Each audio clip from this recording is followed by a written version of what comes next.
கர்த்தருடைய பரிசுத்த நாமத்திற்கு மகிமை உண்டாகட்டும். இந்த நாளிலும் கர்த்தர் நமக்கு தரக்கூடிய நல்வார்த்தை நீதிமொழிகள் 28வது அதிகாரம் 20வது வசனம். உண்மையுள்ள மனுஷன் பரிபூரண ஆசீர்வாதங்களை பெறுவான். பிரியமானவர்களே, இந்த உலகத்தில் உண்மையாக இருந்தால் நம்மை ஏமாற்றி விடுவார்கள். இந்த காலத்தில் யார் உண்மையாக இருக்கிறார்கள் என்றெல்லாம் சலித்து கொள்பவர்கள் உண்டு.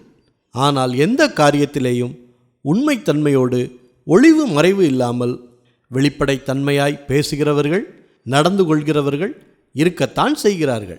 அப்படிப்பட்ட குணத்தோடு இருப்பவர்கள் மற்றவர்களுக்கு தீங்கு நினைப்பதில்லை. சுத்த மனசாட்சியோடு தெய்வ பயத்தோடு இருப்பார்கள். அப்படிப்பட்ட மனிதர்கள்தான் பரிபூரண ஆசீர்வாதத்தை பெறுவான் என்று கர்த்தர் சொல்லுகிறார். நாமும் அந்த பரிபூரண ஆசீர்வாதத்தை பெற்றுக்கொள்ள தகுதியாகும்படி தொடர்ந்து சத்தியத்தில் நடக்க கர்த்தர் தாமே கிருபை அருளட்டும். ஜெபிப்போமா. நல்ல தகப்பனே, இந்த நல்வார்த்தையை தந்ததற்காக நன்றி செலுத்துகிறோம். நாங்களும் எல்லா சூழ்நிலையிலும் உண்மையும் உத்தமமாய் இருக்க எங்களுக்கு உதவி செய்யுங்க.